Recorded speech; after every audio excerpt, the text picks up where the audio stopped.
কিন্তু তৃণমূলের নেতাদের পা ভাঙা, এর প্রেসিডেন্ট কিন্তু ভালো নয়। আমি একসময় তৃণমূলের এক নেত্রীকে পা ভেঙে এরকম করে সরে একটা ইলেকশন করতে দেখেছিলাম। ঠিক কেমন জনগণের দিকে পা দিয়ে, ওটা কি নাটক কি নাটক! পুরো 1 মাস টানা নন্দীগ্রাম করে পাটা তুলে ইলেকশন করে গেল, হেরে গেছিল ইলেকশনের শেষে। কল্যাণবাবুর দলের বেশিরভাগ নেতা নেত্রী তো বেঁচে আছেন অমিত শাহর পা ধরে। কেউ বিজেপিতে গিয়ে ধরে আছে, প্রাক্তন তৃণমূলী, আর কারো তৃণমূলেতে আছে। অনুপ্রবেশ তত্ত্বের আবিষ্কারক যদি আরএসএস হয়, মমতা বন্দ্যোপাধ্যায় তার অন্যতম সঙ্গী।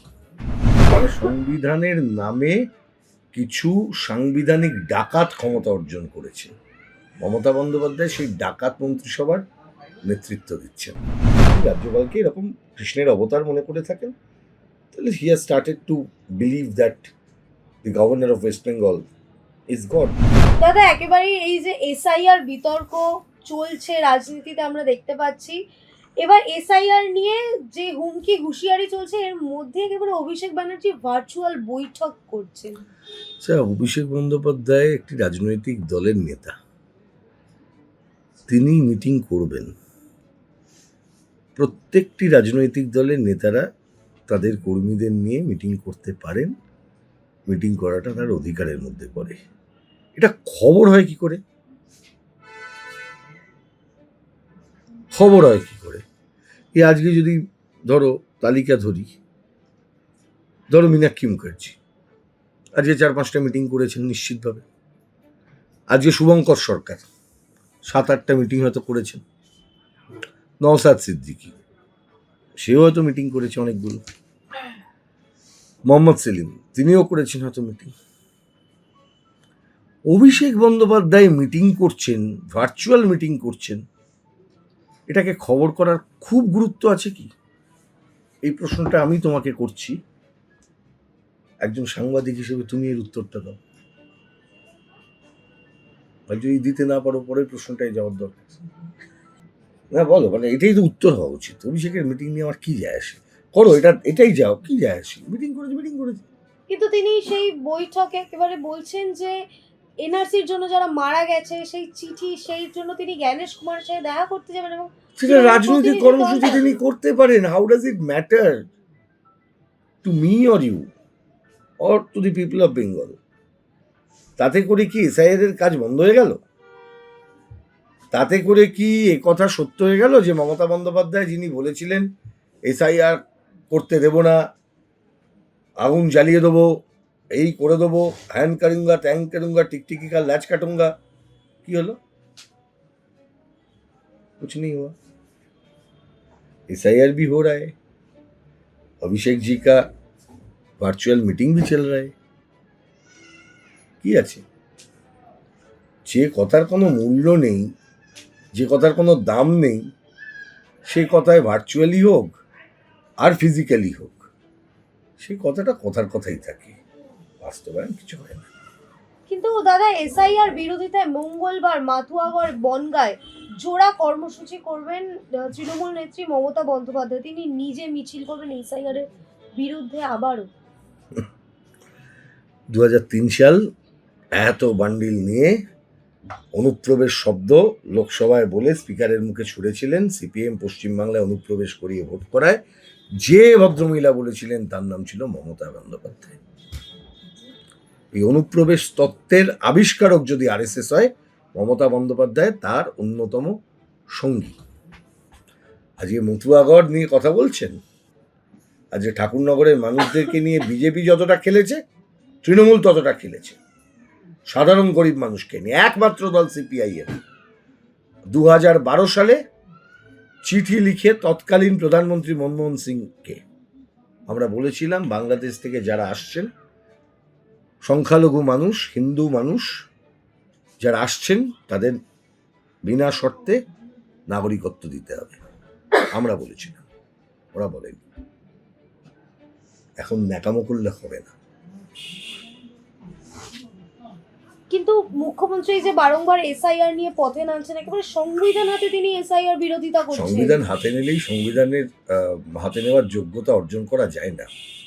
ডক্টর আম্বেদকর বলেছিলেন এই সংবিধান এমন একটা ডকুমেন্ট যেটা যদি খুব ভালো লোকেদের হাতে পড়ে তাহলে খুব ভালোভাবে চলতে পারে, আর সংবিধান যদি খুব খারাপ লোকের কাছে যায় তাহলে সংবিধান কিন্তু ভয়ানকভাবে ব্যবহৃত হতে পারে।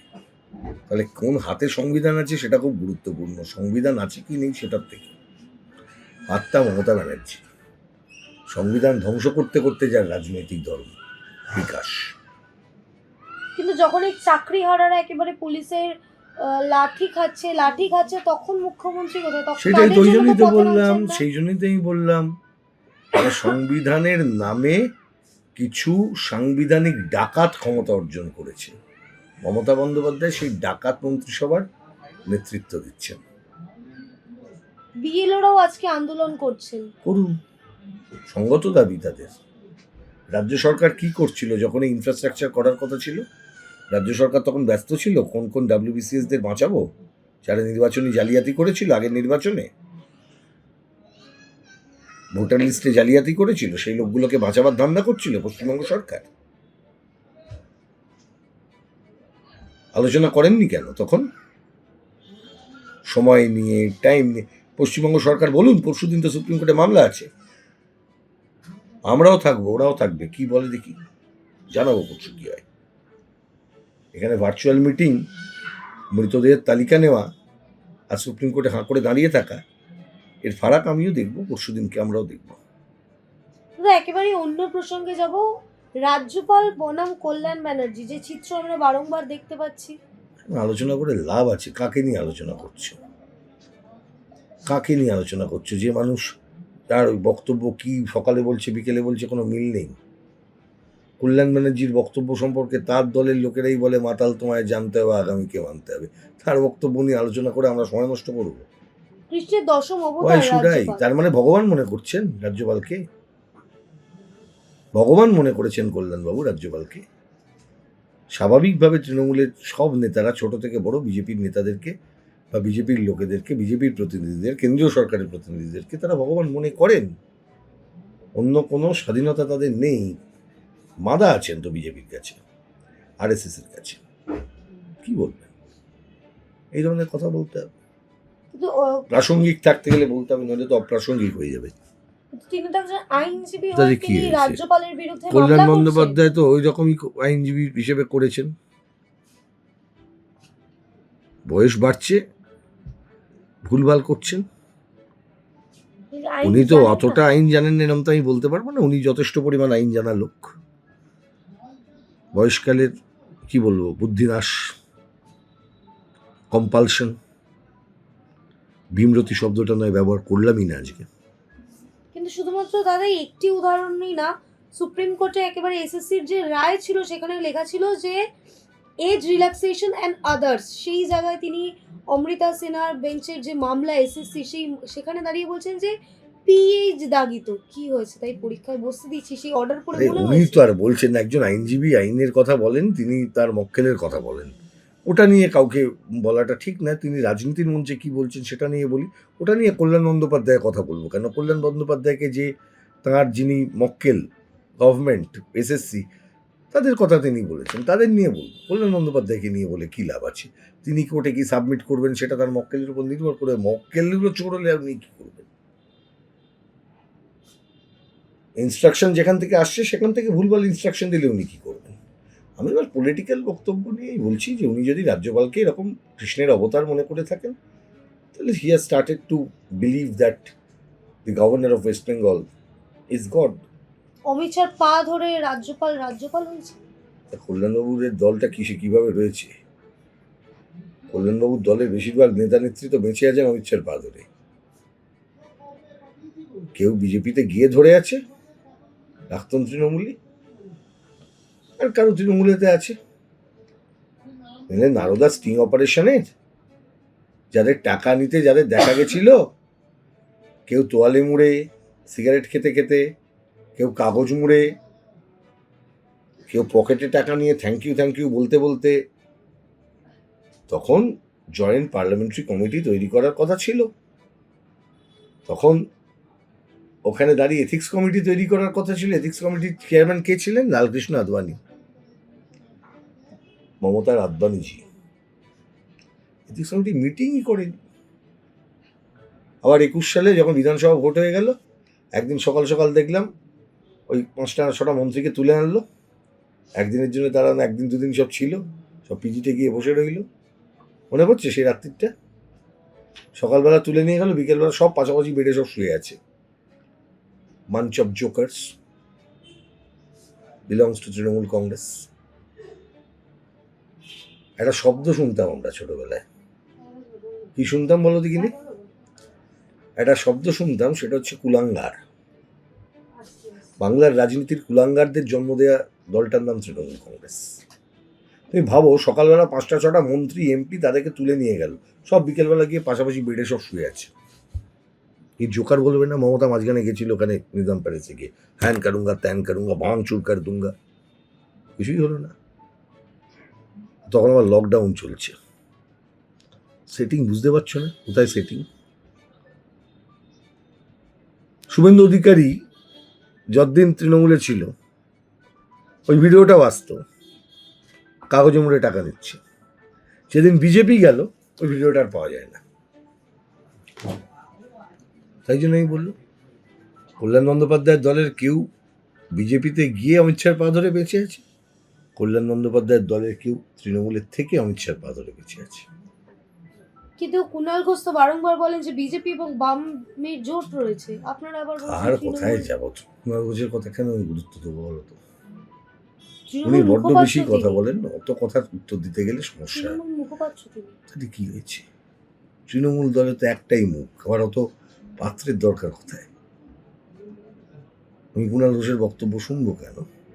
মমতা ব্যানার্জির বক্তব্য শুনবো। মমতা ব্যানার্জি নিজেই তো বলেছিলেন RSS ওদের স্বাভাবিক মিত্র, বলেছিলেন না? কুণাল ঘোষের কথা এত গুরুত্ব দেওয়ার কি দরকার আছে?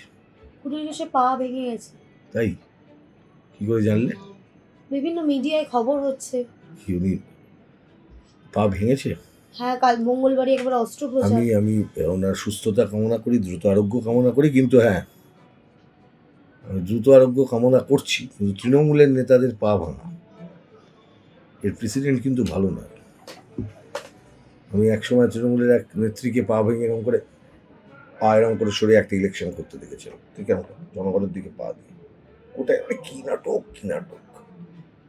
পুরো 1 মাস টানা নন্দীগ্রাম করে পাটা তুলে ইলেকশন করে গেল, হেরে গেছিল ইলেকশনের শেষে। কম্পার্টমেন্টাল চিফ মিনিস্টার, হিরো, সবাই জিতেছে, মমতা হেরেছে নন্দীগ্রামে। হিরো মমতা, আবার হারবে। কিন্তু প্রশ্নটা অন্য জায়গায়। প্রশ্ন হচ্ছে, আশা করি কুণালবাবুর পা ভাঙার সঙ্গে ওই রকম ব্যান্ডেজ বাঁধার সম্পর্ক নেই। জোকস অ্যাপার্ট, আমি ওনার দ্রুত আরোগ্য কামনা করি এবং উনি সুস্থ থাকবেন, আমি সেটাই চাইবো, তাড়াতাড়ি অস্ত্রোপচার সফল হোক। দাদা, একেবারেই শেষ একটি প্রশ্ন। আজকে সোমবার একেবারে নবম দশমের ফল প্রকাশ রয়েছে, একাদশ দ্বাদশের ফল প্রকাশ আমরা ঠিক কতটা স্বচ্ছ সেটা দেখতে পেয়েছিলাম। নবম দশম স্বচ্ছতা কি বললাম না? স্বচ্ছতা equal to Mamata equal to no স্বচ্ছতা। স্বচ্ছতার মধ্যে এক ফোঁটা মমতা ফেলে দিলে কি হবে? অস্বচ্ছ হয়ে যাবে। ওই যে বলে না, এক বালতি দুধে একটুখানি চোনা। তাই কিন্তু কি এই প্যানেল বাতিল হলে তাহলে দায় কার? বারংবার তো বলছেন বিকাশ রঞ্জন আবার ভট্টাচার্য মামলা প্যানেল? করছে। বিকাশ রঞ্জন ভট্টাচার্যকে মুখ্যমন্ত্রী করে দাও না পশ্চিমবাংলার, আমরা সমাধান করে দিচ্ছি এই সমস্ত সমস্যার। 5 দিন সময় লাগবে সবকটা সমস্যার সমাধান করতে, সেগুলো মমতা করছে, ইচ্ছে করে করছে না। RSS এর এজেন্ডা ইমপ্লিমেন্ট করছে। সরকারি স্কুল খুলে দেবো, টিচার নেবো না, ছেলে মেয়েদের মূর্খ রাখবো, তাহলেই তো সুবিধা হবে। খেলা হবে করে লাস্টে লাফালাফি করবে, জয় বাংলা করে লাফাবে। জয় বাংলায় কোন বাংলার জয় হচ্ছে আমরা বুঝতে পারছি না।